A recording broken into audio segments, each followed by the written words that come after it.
बस बात वही है ना भाभी, हर भूखा पेट भरे को देखकर जलता है।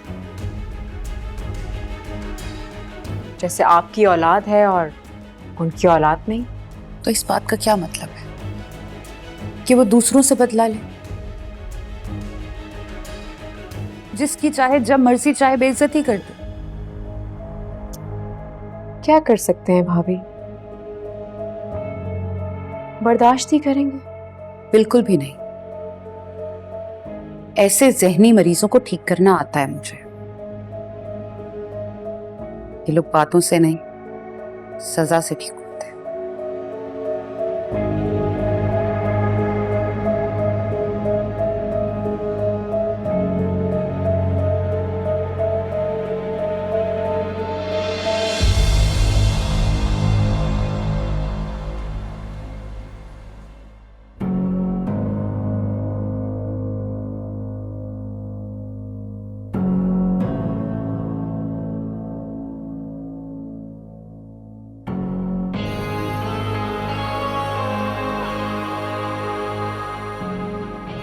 है बीबी, आप यहाँ क्यों खड़ी हुई? कोई काम था आपको?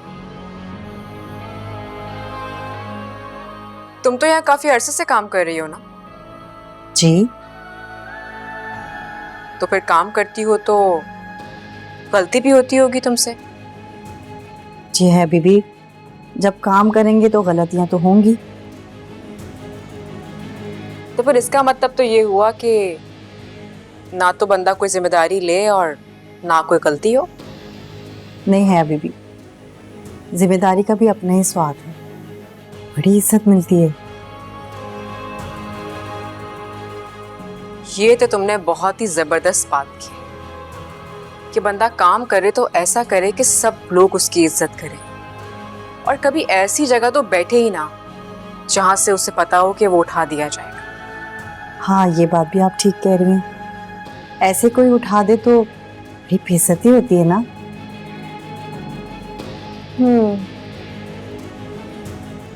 तुम जाओ। जी।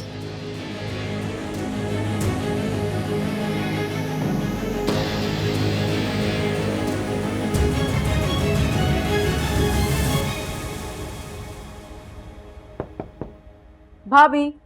हाँ आया।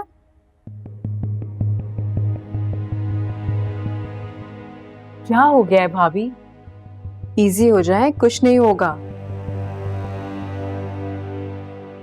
ये देखें, मैं क्या लाई हूं आपके लिए। की चैन। जब अम्मी जान आपको घर की चाबियां हैंड ओवर करेंगी ना, तो आप सारी चाबियां इसी की चैन में डालिएगा। Thank you. भाभी, क्यों घबरा रही हैं आप इतना? सब ठीक होगा। देखें रिफत भाभी, ये बेहतरीन टाइम है, आप आने वाले हफ्तों की एक्सरसाइज शुरू कर दें। देखें, आपने अम्मी जान के असूलों पर चलना है। ऑर्डर इज ऑर्डर, कोई सौदेबाजी नहीं। जो असूल है आप उसी पर चलेंगी। और अगर आपने किसी के साथ भी नरमी बरती ना, तो बस मैं तो आपसे बात नहीं करने वाली। मैं पूरी कोशिश करूंगी कि मुझसे कोई गलती ना हो।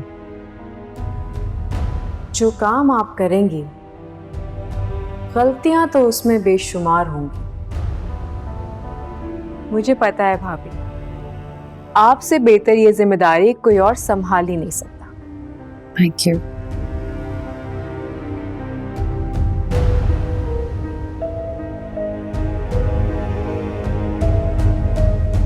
हाँ खैर, जो भी है, एक तो मुझे तुम्हारी समझ ही नहीं आती है।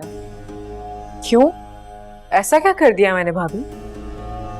मुझे ये नहीं समझ आता कि तुम मेरी दोस्त हो या रिफत भाभी की दोस्त हो। क्या कहा आपने? आपको मेरी दोस्ती पर ही यकीन नहीं है? बड़े अफसोस की बात है। अरे रुको रुको, क्या हो गया है? अब मैं अपने दिल की बात नहीं कर सकती तुमसे क्या? बिल्कुल कर सकती हैं आप, मगर आपको ऐसा क्यों लगा कि मैं आपकी नहीं बल्कि रिफत भाभी की दोस्त हूँ? क्योंकि वो मेरी दुश्मन महारानी बन गई और तुम जाके उन्हें किचन गिफ्ट कर रही हो। ये कोई तरीका है आया? दोस्त हो तुम मेरी। अरे बस इतनी सी बात, मामूली से गिफ्ट पर आपको ऐसा लगा? बहुत ही भोली हैं आप। अच्छा, मैं आपको सारी बात एक्सप्लेन कर दूंगी, लेकिन अभी हो रहा है अम्मी जान के जाने का टाइम। चलें? चलो चल के देखते।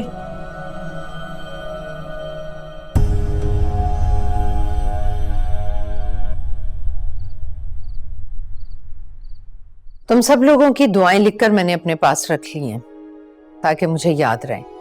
फिर भी अगर तुम लोगों को कुछ याद आए तो मुझे मैसेज कर देना। दादी आप मेरी बड़ी वाली रिमोट कंट्रोल कार मत भूलिएगा। अरे बेटा, मैं कैसे भूल सकती हूँ। शमीम, घर की चाबियां लेकर आओ। जी बेगम साहब। अल्लाह के हुक्म से मैं 1 महीने के बाद घर वापस आऊंगी। मेरी गैर मौजूदगी में घर के सारे इंतजामात रिफत देखेंगे।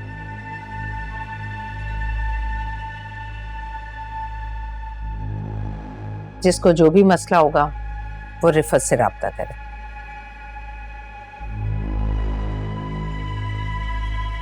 हया, चाबियां रिफत को दे दो। जी।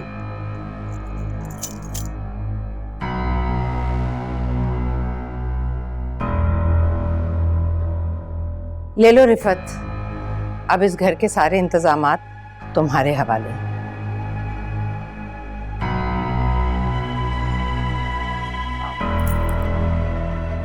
अम्मी जान, मैं कुछ कहने की इजाजत चाहती हूँ। हाँ, बोलो। अम्मी जान, आप ये जिम्मेदारी हया को दे दीजिए।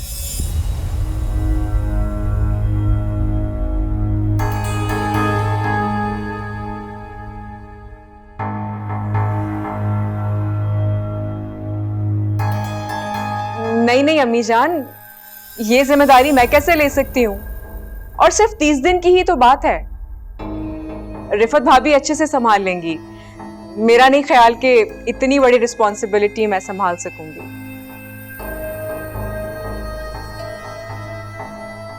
रिफत, घर के इंतजामात तुम ही देखोगी, तुम्हारी जिम्मेदारी है।